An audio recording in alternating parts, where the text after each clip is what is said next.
Monster! Sea monster! It ate him! It ate them all! You have to kill the giant octopus! And as you see, this is all... Jill can be seen in constraints, jerking around in fits. Her clothes are spattered in blood. The announcer continues over her desperate pleas. All 5 other teenagers appeared to have been murdered. It's unclear at this point if pirates may have been involved, or if Representative Fuller's daughter played a part. The authorities haven't ruled out drugs or foul play. Now, Doug switches the TV off. My God, says Doug. What the hell? All of the employees watch as Doug makes a beeline for his office and shuts the door. They don't take their eyes off him through the office window as he picks up the phone to call Maynard Fuller. This isn't good, says Jim. Jeff Tebow, the captain of their small research vessel, lets out a big sigh. Well, looks like it's back to fishing for me. What do you mean, says Tom Zettel, the team's electrician. He means that we're going to lose our funding. The 2 grad student assistants, Sarah Templeton and Akira Hahn, shoot each other a look. What are you talking about? Were you even watching the same TV I was? There's a giant octopus out there. We gotta go find it. Tom, you're an idiot. Big idiot. Jim can't help but crack a smile. You're kidding me. A giant octopus like that would have to be like 100 years old. Even more. And with that brain capacity, I bet it would have capabilities bordering on the paranormal. You know, in one case, they found a dolphin with telekinetic capabilities. It could move popcorn from across... Simultaneously, Jim and Sarah interrupt Tom to tell him to shut up. Doug is standing at the door. Everyone is quiet. Well, good news or bad? Bad. Maynard had to cut the funding for fear of the press linking his daughter's situation with our research. What's the good news? In a few hours, we'll be too drunk to remember we're out of work. Lefty's Tavern! The team goes to their favorite hole down by the shore. Everyone, that is, except for Jeff, who explains he has to start retrofitting his boat for fishing right away. They say their goodbyes, and the rest of the team heads in to grab a table. Sure enough, 2 short hours later, everyone at the table is decently sauced. They are glazed enough not to notice a man of large presence at the bar eavesdropping on their conversation.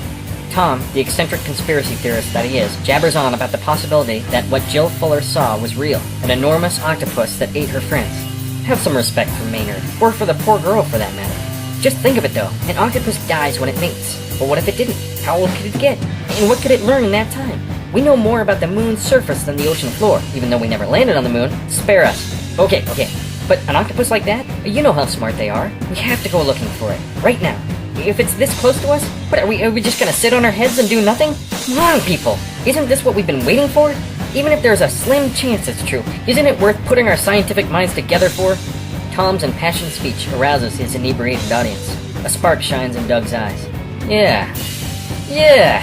And think of the metaphysical abilities that octopus's mind could carry. I bet it could disrupt radio waves, destroy navigational instruments, sink boats, wreck planes, affect tides. Hell, it probably is the Bermuda Triangle.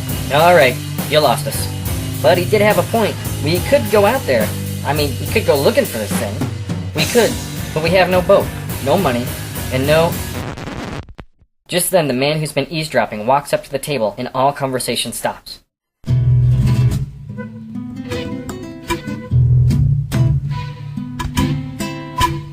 He's a bearded man of thick build, wearing galoshes, a pea coat, and an old, worn captain's hat.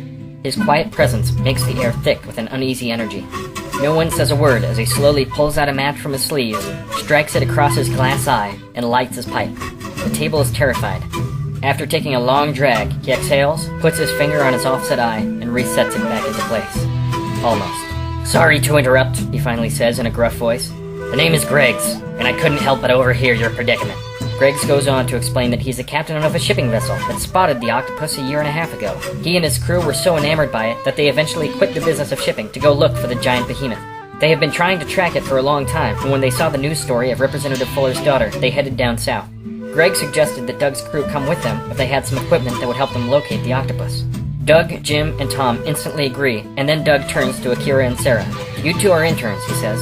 I can't pay you any longer, so if you come, this has to be of your own volition. Are you kidding? I must go. Then it's decided. When do we leave? Tomorrow. Does that give you enough time? Doug agrees, and the team slams their drinks, and, with a newfound resolve, heads back to the lab to pack up.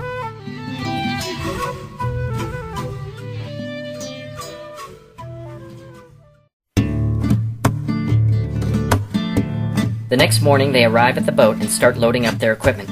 The team is a bit uneasy about the crew of the boat. They all look a bit strung out, with sunken eye sockets and unsettling stares. They seem a bit shifty and not very accommodating. When any of the team tries to talk to the crew, they completely ignore them. They only whisper to each other in some Eastern European language and point and laugh at the team, especially at Tom Zuttle for some reason. The team is halfway through loading and Doug is talking to Greggs. We seem to be just about set. Almost. You know, you're not the only one with financial problems. This whole Octo business has put a strain on my wallet and I've had to make a few concessions. The captain motions to 2 buses pulling up to the dock parking lot. Welcome to Octopus Cruise Lines, the latest in environmental tourism. Doug turns around to see the buses evacuate an enormous group of largely retired Jewish tourists. The tourists are grabbing their luggage, ambling aimlessly, excitedly taking pictures of everything they see, or complaining about this or that. Doug lets out a big sigh and continues loading their equipment.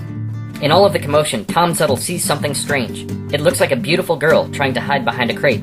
He sneaks his way over to the crate, but when he gets there, no one is to be found. He sees a rustling canvas. Tom lifts it up to see a beautiful but harried girl holding a finger up to her lips, pleading Tom not to give up her position. Tom immediately falls in love.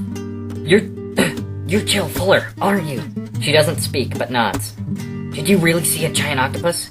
Her eyes widen and start to tear as she retreats into her hiding spot. She slowly fights the tears to answer. Yes. I knew it! Shh! If they find me, they'll take me back to the hospital. Tom quiets himself. You escaped, didn't you? Jill is preoccupied with looking around, making sure no one else sees her. She nods. So, what are you doing here?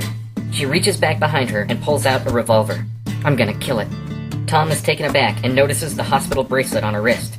Tom looks around the dock and says to his newfound love interest, Wait here. I've got a plan, and goes to find a cart big enough to load on a stowaway. It had been a long night for Doug and his team, so he suggests that they all take a rest in their quarters and convene at dinner time in the mess hall.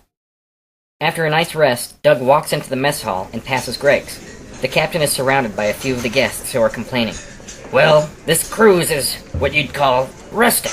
Rustic? There's not one show, not even a casino.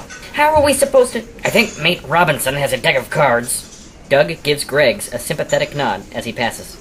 Doug's team is nervously sitting at a table with empty plates. They are so consumed with tension that Doug doesn't seem to notice Tom's level of extra agitation due to his little secret on board. Where's your food? Asks Doug. They all direct their attention to the kitchen window to see the cook. If the team was frightened of the crew, it was only because they hadn't met the cook first. The man is built like a bull and has the temper of one too. He has been yelling and threatening the crew as they've come up for their food. When the tourists come up for theirs, he warns them in a chilling timbre to get off the boat the first chance they get. It's a doomed cruise, he says to one befuddled old couple. They rush away with their food, frightened to the core. The cook scans the room with his bright eyes. He sees Doug, locks eyes with him, picks up his cleaver and points it right at him. You! Come here! Doug, transfixed and terrified, walks forward to the kitchen window. You watch out for this crew! They're crazy! The whole lot! Eat big, he commands as he throws down a full plate of food. You don't know when you'll eat again.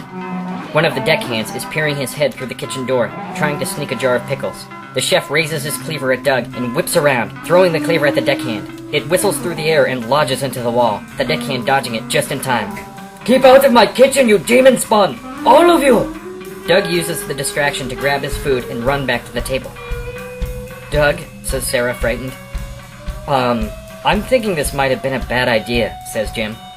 Hindsight, says Tom awkwardly. Yes, says Doug. Let's just focus on setting up the equipment.